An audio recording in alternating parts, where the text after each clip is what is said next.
Section 5.2, the first law of thermodynamics.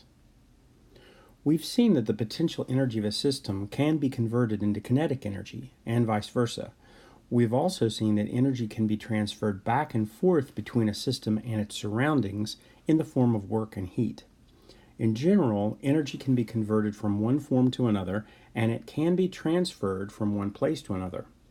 All of these transactions proceed in accord with one of the most important observations in science, that energy can neither be created nor destroyed.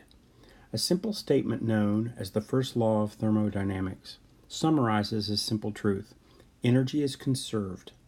Any energy that is lost by the system must be gained by the surroundings, and vice versa. To apply the first law of thermodynamics quantitatively, we must define the energy of a system more precisely. Section 1. Internal energy. The internal energy of a system is the sum of all the kinetic and potential energies of all its components. For the system in figure 5.3, for example, the internal energy includes the motions of the hydrogen and oxygen molecules through space, their rotations, and their internal vibrations. It also includes the energies of the nuclei in each atom and of the component electrons. We represent the internal energy with the symbol E. Some texts, precisely more advanced ones, use the symbol U. We generally do not know the actual numerical value of E. What we can hope to know, however, is delta E, the change in E that accompanies a change in a system. Imagine that we start with a system with an internal energy E initial. The system then undergoes a change, which might involve work being done or heat being transferred. After the change, the final internal energy of the system is E final. We define the change in the internal energy, delta E, as the difference between E final and E initial. Delta E is E final minus E initial. To apply the first law of thermodynamics, we need only the value of delta E. We do not really need to know the actual values of E final and E initial in the system. Thermodynamic quantities, such as delta E, have three parts: a number, a unit together given the magnitude of the change, and a sign that gives the direction. A positive value of delta E, when E final is greater than E initial, indicating that the system has gained energy from its surroundings. A negative value of delta E is obtained when E final is less than E initial, indicating the system has lost energy to its surroundings. Notice that we're taking the point of view of the system rather than that of the surroundings in discussing the energy changes. We need to remember, however, that any change in the energy of the system is accompanied by an opposite change in the energy of the surroundings. These features of energy changes are summarized in figure 5.4. In a chemical reaction, the initial state of the system refers to the reactants, and the final state refers to the products. When hydrogen and oxygen form water at a given temperature, the system loses energy to the surroundings. Because energy is lost from the system, the internal energy of the products, the final state, is less than that of the reactants, the initial state, and delta E for the process is negative. Thus, the energy diagram in figure 5.5 shows that the internal energy of a mixture of hydrogen and oxygen is greater than that of water. Section 2. Relating delta E to heat and work. As we noted in section 5.1, a system may exchange energy with its surroundings as heat, or as work. The internal energy of a system changes in magnitude as heat is added or removed from the system, or as work is done on it or by it.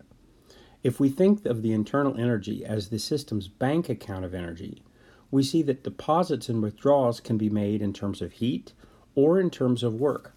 Deposits increase the energy of a system, positive delta E, whereas withdrawals decrease the energy of the system, negative delta E.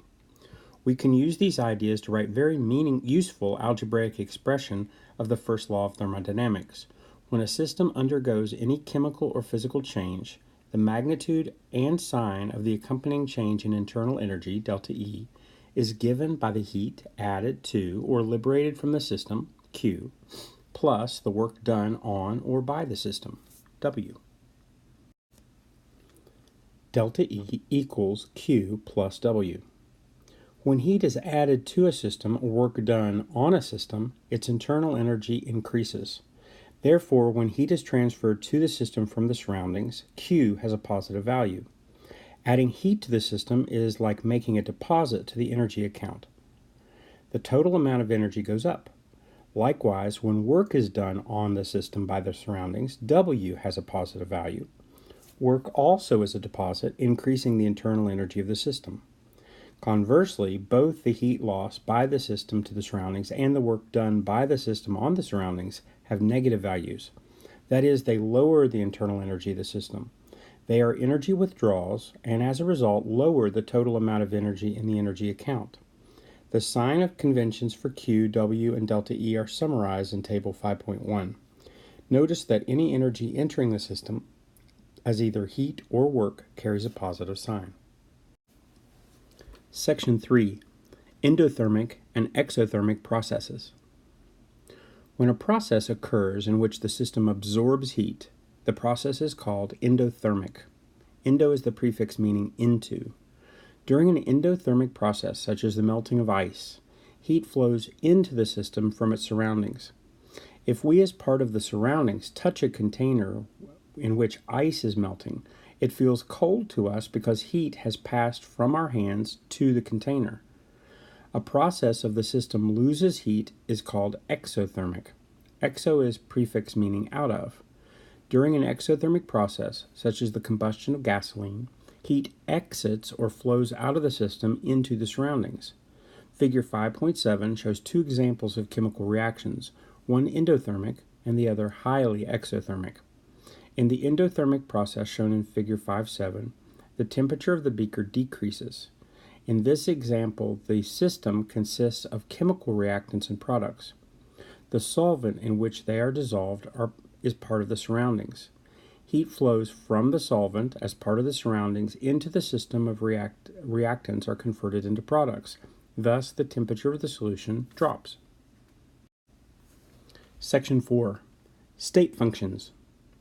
Although we usually have no way of knowing the precise value of the internal energy of a system, E, it does have a fixed value for a set of conditions. The conditions that influence internal energy include the temperature and pressure. Furthermore, the total internal energy of the system is proportional to the total quantity of matter in the system because energy is an extensive property. Suppose we define our system as 50 grams of water at 25 degrees Celsius, as in Figure 5.8. The system could have arrived at this state by cooling 50 grams of water from 100 degrees Celsius, or by melting 50 grams of ice and subsequently warming the water to 25 degrees Celsius. The internal energy of the water at 25 degrees Celsius is the same in either case. Internal energy is an example of a state function, a property of a system that's determined by specifying the system's condition, or state, in terms of temperature, pressure, so forth. The value of a state function depends only on the present state of the system, not on the path the system took to reach that state. Because E is a state function, delta E only in the initial and final stages of the system, not on how the change occurs. An analogy may help to explain the difference between quantities that are state functions and those that are not. Suppose that you're traveling between Chicago and Denver. Chicago is 596 feet above sea level. Denver is 5,280 feet above sea level. No matter what route you take, the altitude change will be 4,684 feet. The distance you travel, however, will not depend on your route. Altitude is analogous to a state function because the change in altitude is independent of the path taken. Distance traveled is not a state function. Some thermodynamic quantities, such as E, are state functions. Other quantities, such as Q and W, are not. Although delta E equals Q plus W does not depend on how the change occurs, the specific amounts of heat and work produced depend on the way in which the change is carried out, analogous to the choice of travel routes between Chicago and Denver. Nevertheless, if changing the path by which a system goes from an initial state to a final state increases the value of Q, That path change will also decrease the value W by exactly the same amount. The result is that the value of delta E for the two paths will be the same. We can illustrate this principle with the example of a flashlight battery as our system. In Figure 5.9, we consider two possible ways of discharging the battery at constant temperature. If a coil of wire shorts out the battery, no work is accomplished because nothing is moved against a force. All the energy is lost in the battery in the form of heat. The wire coil will get warmer and release heat to the surrounding air. On the other hand, if the battery is used to make a small motor turn, the discharge of the battery produces work. Some heat will be released as well, although not as much as when the battery is shorted out. The magnitudes of Q and W are different for both cases. If the initial and final states of the battery are identical in both cases, however, then delta E equals Q plus W must be the same in both cases, because delta E is a state function. Thus, delta E depends only on the initial and final states of the system, regardless of how the transfers of energy occur in terms of work, heat, and work.